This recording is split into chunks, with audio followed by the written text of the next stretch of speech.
लखनऊ से खबर है, जहां 16वें केंद्रीय वित्त आयोग की बैठक खत्म हो चुकी है और उत्तर प्रदेश के परफॉर्मेंस को लेकर बैठक में चर्चा हुई। यूपी सरकार ने बजट को बढ़ाने की मांग की है। केंद्र और राज्य के बीच वित्तीय संसाधनों के बंटवारे पर भी चर्चा हुई। आयोग की टीम विभिन्न राजनीतिक दलों से भी मुलाकात करेगी और हर 5 वर्ष में नया वित्त आयोग बनता है, ये अरविंद पनगड़िया ने कहा। आयोग वित्तीय आवश्यकताओं की सिफारिश करता है।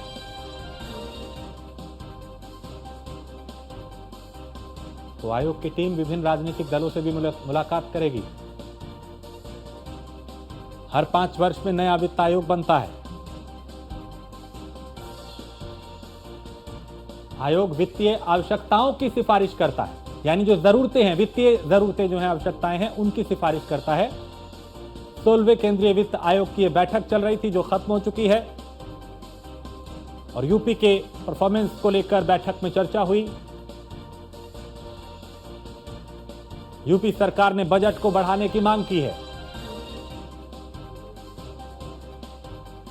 केंद्र और राज्य के बीच वित्तीय संसाधनों के बंटवारे पर भी चर्चा की गई।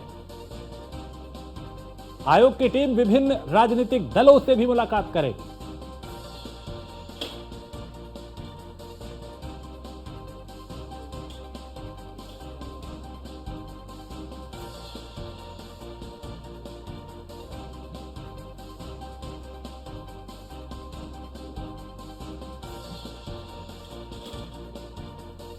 तो 16वें केंद्रीय वित्त आयोग की बैठक जो खत्म हो चुकी है, इसमें यूपी के परफॉर्मेंस को लेकर चर्चा हुई और यूपी सरकार ने बजट को बढ़ाने की मांग की है। एसके वाजपेयी इस पे ज्यादा जानकारी देंगे। एसके, क्या कुछ हुआ इस बैठक में? बिल्कुल निश्चित तौर पर उत्तर प्रदेश सरकार के जो आला अधिकारी हैं वो सभी इस बैठक में मौजूद थे। हालांकि 16वें वित्त आयोग के जो अध्यक्ष हैं अरविंद पनगड़िया, वो इस बैठक को ले रहे थे और उनके साथ ही जो केंद्रीय वित्त आयोग की टीम है वो सभी इसमें मौजूद थी। हालांकि इस दौरान उन्होंने काफी चीजों को लेकर उत्तर प्रदेश सरकार से सवाल जवाब किए। उत्तर प्रदेश सरकार ने भी अपना जो डेटा था वो पूरा प्रस्तुत किया, जिसमें उत्तर प्रदेश सरकार के खुद मुख्यमंत्री योगी आदित्यनाथ, दोनों डिप्टी सीएम, उसके अलावा जल शक्ति मंत्री, वित्त मंत्री, संसदीय कार्य मंत्री, साथ ही साथ जो दूसरे विभाग है जिसमें खासतौर पर कृषि विभाग, ऊर्जा विभाग जैसे विभाग के मंत्री भी शामिल थे। मुख्य सचिव मनोज कुमार सिंह भी इस बैठक में मौजूद थे। हालांकि मुख्यमंत्री योगी आदित्यनाथ ने इस बैठक में उत्तर प्रदेश सरकार के 15वें वित्त आयोग में मिले बजट को लेकर क्या कुछ काम किया है उसका पूरा डेटा रखा। साथ ही साथ उत्तर प्रदेश वित्त विभाग ने प्रेजेंटेशन भी दिया। हालांकि इस प्रेजेंटेशन को लेकर जो नीति आयोग के अध्यक्ष हैं उन्होंने इसकी काफी प्रशंसा भी की। उनका कहना था कि उत्तर प्रदेश के वित्त विभाग ने जो डेटा प्रस्तुत किया है प्रेजेंटेशन के जरिए वो काफी संतोषजनक है।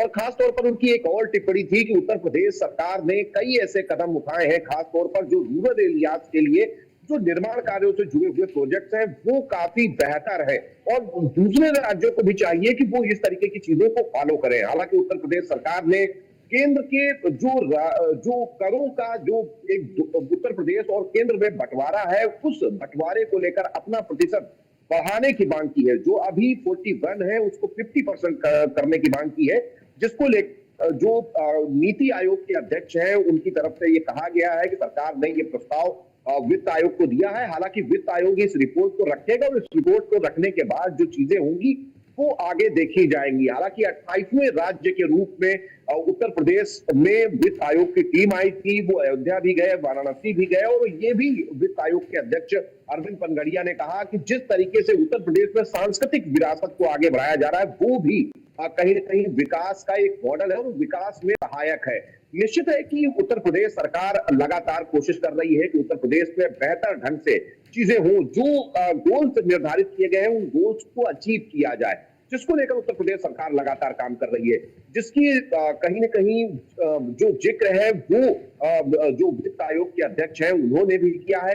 अब उत्तर प्रदेश सरकार को बहुत सारी चीजों को लेकर आगे किस तरीके से काम करना है, खासतौर पर उत्तर प्रदेश के रूरल इंफ्रास्ट्रक्चर को लेकर, उत्तर प्रदेश में जो प्रति व्यक्ति आय है उसको लेकर, उत्तर प्रदेश की जीडीपी को लेकर जो उत्तर प्रदेश सरकार ने भी गोल तय किए हो, साथ ही साथ जो नीति आयोग के अध्यक्ष और जो सदस्य हैं जो गोल आज जिनको लेकर चर्चा हुई है उन सारे विषयों पर सरकार काम करेगी। हालांकि उत्तर प्रदेश सरकार के मैसेज को लेकर वो यहाँ से जा रहे हैं, अभी कुछ एक और विभागों के साथ वो बैठक करेंगे और बैठक के बाद वो दिल्ली के लिए रवाना हो जाएंगे। तो निश्चित है कि उत्तर प्रदेश सरकार के साथ, उत्तर प्रदेश सरकार के अधिकारियों, जिसमें अपर मुख्य सचिव, प्रमुख सचिव स्तर के सभी विभागों के अधिकारी शामिल हैं, उनके साथ क्या कुछ रहा, क्या कुछ अभी तक काम हुआ और क्या अभी आगे को लेकर सरकार की योजना है, और वित्त विभाग जो बजट दे रहा है उसको लेकर किस तरीके से आगे काम होगा।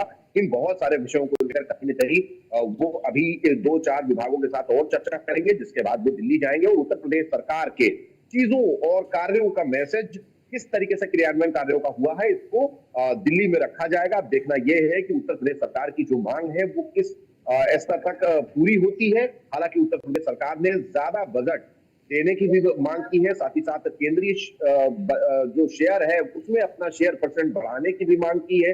उत्तर प्रदेश ने अपने आगे के आने वाले जी। समय के लिए बहुत सारी चीजों को रखा है। अब देखना यह है कि इन सारी चीजों के बाद क्या कुछ आगे होता है और ठीक। किस तरीके से जब अरविंद पनगड़िया ये सारी चीजें दिल्ली में रखते हैं तो उसका उत्तर प्रदेश को क्या कुछ फायदा मिलता है। ठीक है, बहुत शुक्रिया।